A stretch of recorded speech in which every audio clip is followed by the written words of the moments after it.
Ayan, hello po. Magandang umaga. Ayan, magandang gabi sa ating lahat. So, ito pong reading na to is my forecast. Ayan. Tinaon ko talaga siya ng January 1st po ha. Para sa lahat ng 4 elements. Okay po. So, meron tayong earth, meron tayong water, air, and fire sign. Okay po. So, ito po ang mga maaaring paparating sa ating earth sign. Ayan. Earth sign is Taurus, Virgo, Capricorn. Ayan po. And this is Knight of Pentacles. Ayan ha. So, ang mga earth sign talaga is known for being hardworking, no? Masumikap. Ayan po, no? Productive. Ayan. So, known for very productive na mga tao ang ating mga earth sign, ha? Okay po, so sabi rito is growth and achievement is coming this 2025. Okay? And of course, ang ating fire sign, ayan naman ano, 10 of Wands naman yung sinisignifies niya. Okay, so ang ating mga fire sign naman ay sabi rito, magkakaroon ng extra burden. Yan ha, so meron parating para po kayo dalahin or dadalhin ha, maging a responsibility. Ganun ano. So, kaya kailangan daw po ng hard work. Okay? Dito sa ating mga fire sign, Aries, Leo, and Sagittarius. Okay? And then, meron din tayong water sign, which is the 9 of Cups. Ayan, pasensya na kayo, may mahabol pa rin mga paputok. Although, tapos na, no? So, ang ating mga water sign is Cancer, Scorpio, and Pisces. O, napakaswerte. No? Sabi niya, wish coming true. So, kung ano man yung mga hinihiling, ayan, ibibigay niya sa atin, ano. And magiging stable na rin daw po. Ayan. Tapos, maging ano lang din daw po, gratitude, magpasalamat. Ayan, sa lahat ng mga bagay na ating natatanggap, ha.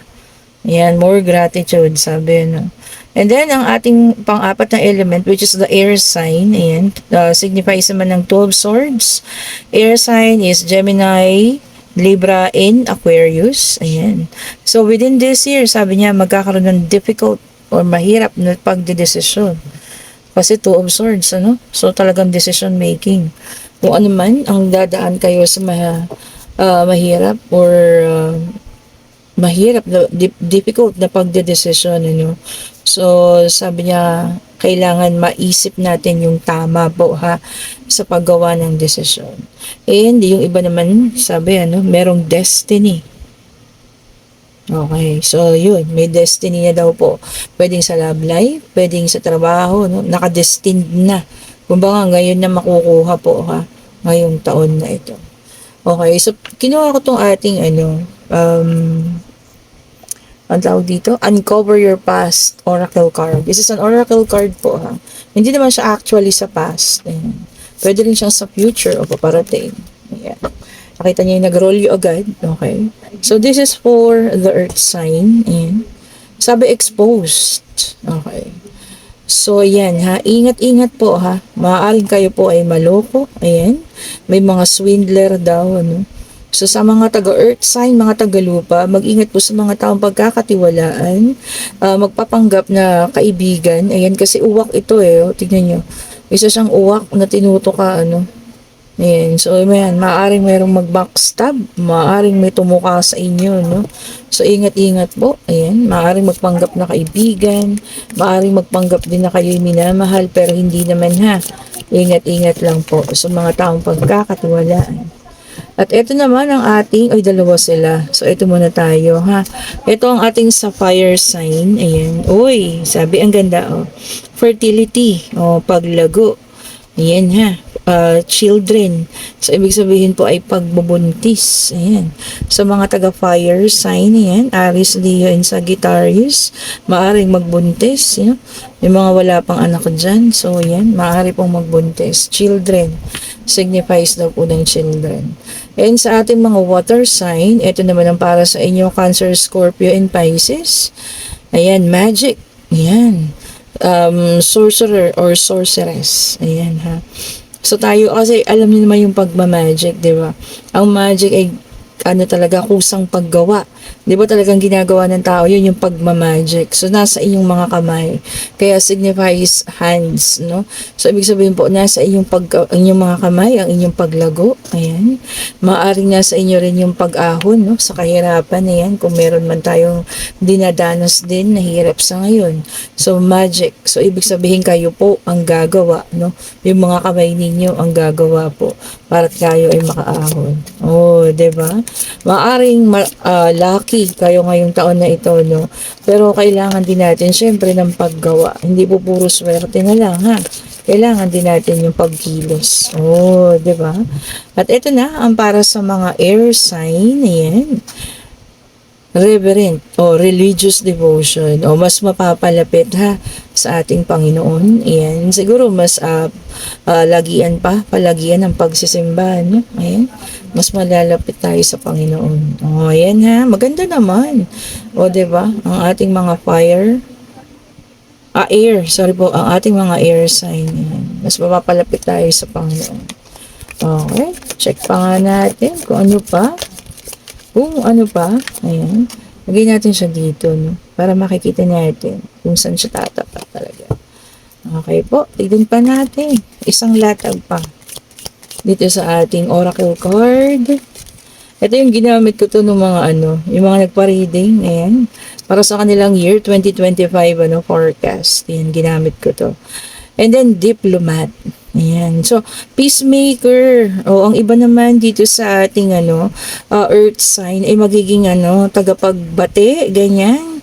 Ikaw ay magiging mediator, tagapagitna. Ayan. Baka meron kayong mga kaibigan, kamag-anak na magkakaroon ng medyo hidwaan. At ikaw raw po ang magpapabati sa kanila, no? Or ikaw yung magiging cause kung bakit sila magkakabate. Oh, 'di ba? Ikaw ay magiging isang anghel sa mga taong magkakaroon ng hindi magandang pagkakaunawaan. And ito naman para sa ating mga fire sign. Okay po. Ito pa ang for the year 2025 para sa mga fire sign. Sabi rito, magkakaroon ng authority. Ayan. So, magkakaroon ka ng possession. Maaari sa trabaho, no? Kung ikaw na may tumatakbong tawag dito, kung anong position yan na tumatakbo ka or ngayong year tatakbo ka kagawad kung ano man senador, ayan. So maaari daw po ikaw ay manalo, ayan, magkakaroon ka ng authority, ayan, magkakaroon ng power. So ayan, wag lang daw pong abusuhin, ha. So ayun po, maaari kayo po ay manalo kung kayo po ay tumatakbo, ha. Ayan, na kung kayo ay nasa fire sign, ayan, Aries, Leo, and Sagittarius. Okay. Ito pa, para sa ating water sign naman. Ayan. So, ito ang paparating sa water sign. Sabi niya, ice disaster. Sabi niya, blizzard. So, it's a hail. So, ibig sabihin po may paparating, ayan, na maaaring, problema. Ayan po, ha, na mapagtatagumpayan naman. Kaya lang disaster nga siya, no? So, ibig sabihin po, may paparating na problema sa atin, Cancer, Scorpio, and Pisces. Kaya kailangan paghandaan kung ano man po ito. Ayan. Kung ano po itong paparating na ito, ha. Maaring ito po ay sa inyong kalusugan. Ayan. Maaring sa financial din. Maaari din ito ay sa inyong pag-ibig. Ayan po, no? Kasi ice, eh. So, ibig sabihin po paglamig. Paglamig ng isang relasyon. Ayan. Paglamig ng inyong sa financial. Ayan, So, kailangan talaga paghandaan po, ha.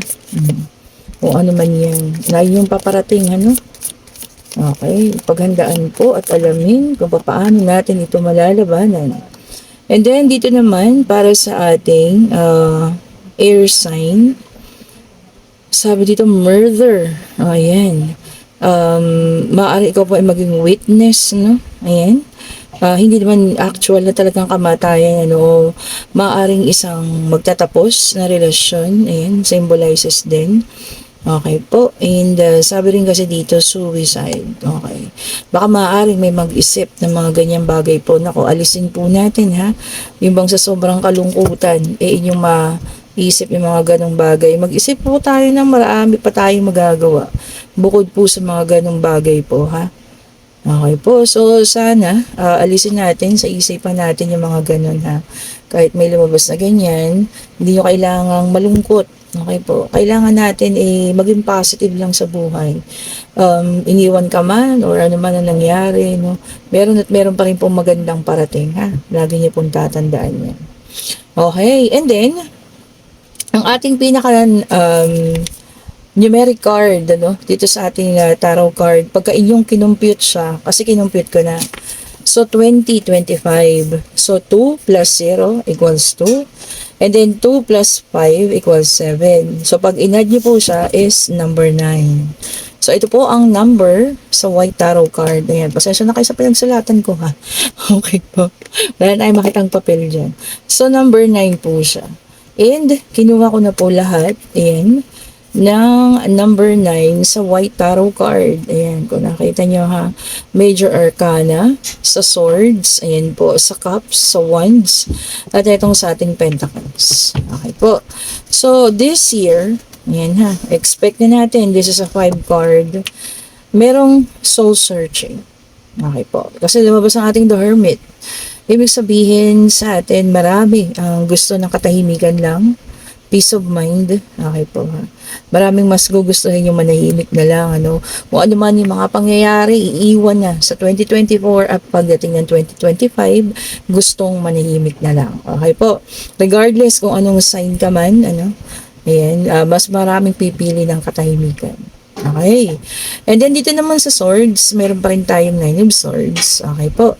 Meron pa rin ilan, ayan, na meron pa rin sakit na mararanasan, ano, or maaalala pa, ano, sa pagtulog sa gabi, yung mga bagay, mga nakaraan na, ayan, iwan na po, ha. Palayain na yung sarili. Kasi 2025 na to, iwan mo na po sa 2024 po lahat ng pain na naranasan po, ha. Iwanan na po yan. And ito naman, tingnan nyo, napakaswerte, no? 9 of Cups. 9 of Cups din doon. So, nagtapatan pa sila. Pang water sign talaga, ha? O kaperahan po. Sa mga water sign, i-claim nyo na to, ha? So, Cancer, Scorpio, and Pisces, ayan. Kaperahan na paparating sa atin, i-claim na po yan, ha? Maaring ito ay sa hard work, ayan, sa pagtatrabaho mo. Maaring ito po ay inheritance, no? Maaring ito rin po ay ibibigay sa'yo or mananalo ka kung palataya kayo sa mga loto, ganyan, ano. Pero wag naman po yung talagang ano ha, malalaking tayaan ha. Siguro mga 20 pesos, okay lang. Subukan natin yung ating luck. Malay nyo naman, o, diba? Kasi this is cups, puro cups po. Ibig sabihin po, puro kaswertehan, ano? Lalo na sa financial ang darating. Okay po, sa water sign, ha?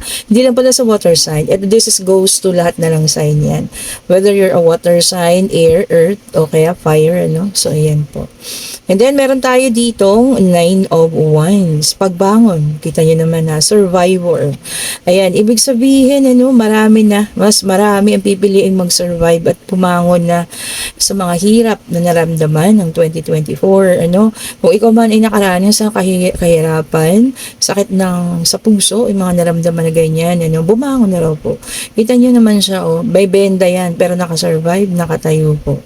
Oh, 'di ba? Ipaglaban natin yung sarili natin. Kung ayaw na tayong ipaglaban ng taong iyon, na tayo binitawan na, yung sarili na po natin yung ipaglaban natin sa ngayon. Okay, and ito yung ating pinaka-last, which is a 9 of Pentacles. Ayan. So, dito talaga, no, signifies 2 beses lumabas. Tapat na lang natin dito, ha. This is abundance. Ayan. So, i-claim na natin, this 2025, abundance is coming. Ayan po. Progress. Ayan. So, may paglago. Ayan. May pag-ahon. So, i-claim na natin po lahat yan, ha. Kung ano man itong ibibigay sa atin ng Divine Universe, tanggapin natin, pangalagaan, ayan. So, abundance is coming po for the year 2025. Sabi ko nga, regardless kung ano yung inyong elements, air, earth, water, and fire. Oh, diba? Ang ganda. And, syempre, kung number 9 iyon, so ito ang number sa lucky angel card. Okay, so 999. So, sabi niya, release. Oh, tama nga naman. Kung ang year 2024 puro pain, ayan, puro sakit ang ating naramdaman, whether it's financial, pwedeng sa love life, o kung saan namang pangyayari ito sa inyong buhay, i-release na raw po ha. Bitawan na. O, di ba? Parang kanina pa, yun ang mensahe din ng ating White Tarot card. Kung ano man yung mga naramdaman, i-release na, bitawan na po. And ito na yung mga kapalit. Sabi, pagbabalanse lang. Ang mga kapalit ay para sa finances, success, wealth, ayan, pagbabago, no? Sabi niya, what comes around goes around. Oh, favorite ko yun, di ba? So, ngayon na po ha, ang ating pagbangon, ayan, ang pag-success natin, eto na, ngayon na po, ngayong year 2025, so, i-claim na po yan. Tapos sabi niya, oh, your current circumstances are ending. Oh, ayan ha. So, may pagtatapos na. Pwedeng ito ay financial, pwede rin pong itong sa love life. Ayan, matatapos na lahat ng sakit. Ayan, mga hirap. Ayan. So, you might take advantage of your better ones. O, di ba?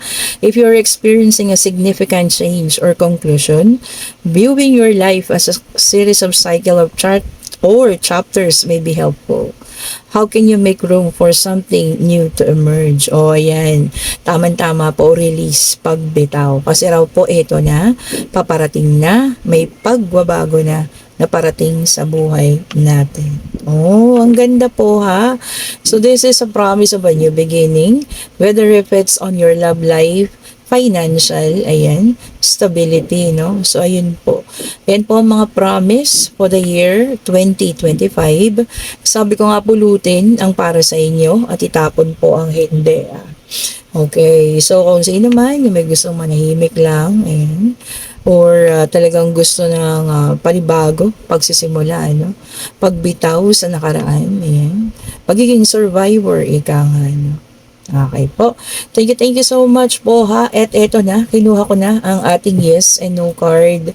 Kung meron kayong katanungan para sa pagdating nitong bagong taon na ito, no, itanong nyo na po. Ayan. Yes and no. Ayan. Divine Universe, ibigay mo po sa kanila ang kasagutan sa kanilang mga katanungan. Ibigay mo po ang kasagutan sa kanilang mga katanungan. Hindi ko in-include dito yung love reading ninyo ha, for elements. Para kasi bukas yun, no, diba? Para abangan nyo naman ang love reading ng 4 elements ha. Earth, air, water, and fire sign. O diba? Alam nga namang isiksik natin lahat. So, ito yung forecast pa lang po ito ha, para sa inyong coming 2025. Oh, tingnan nyo ha, sobrang love ko kayo.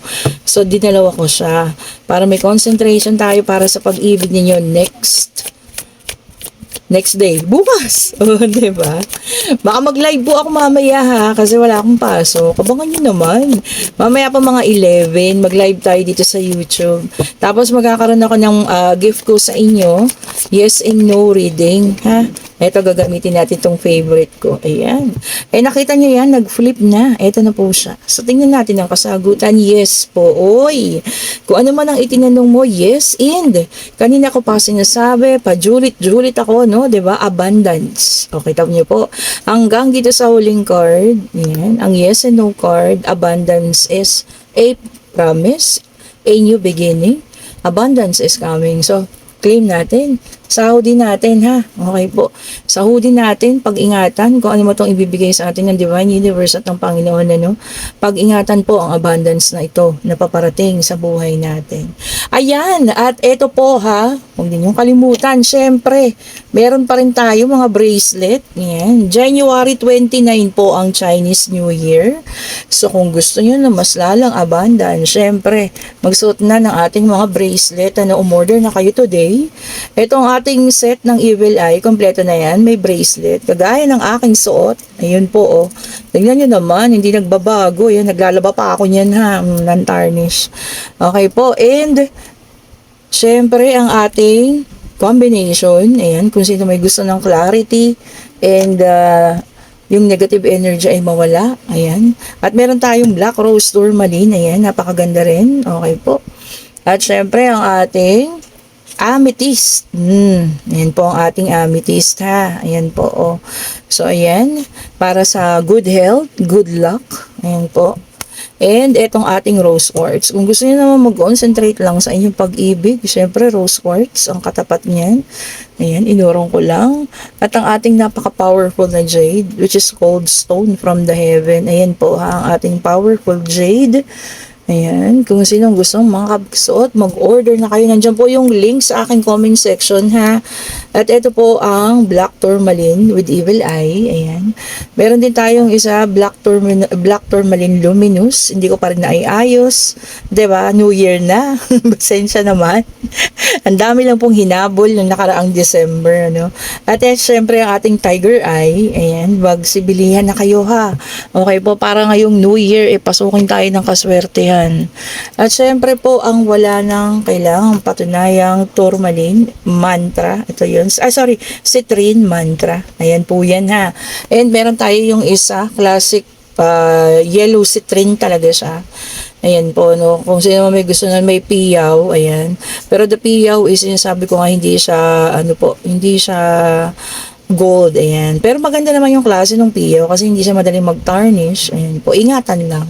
Okay, so kung sa lahat ng nagkakagusto sa ating mga reading, ayan, salamat po sa inyo. Sa mga bagong subscriber, napasubscribe dun sa ating ginawang Prosperity Bowl, ang dami po talagang nadagdag.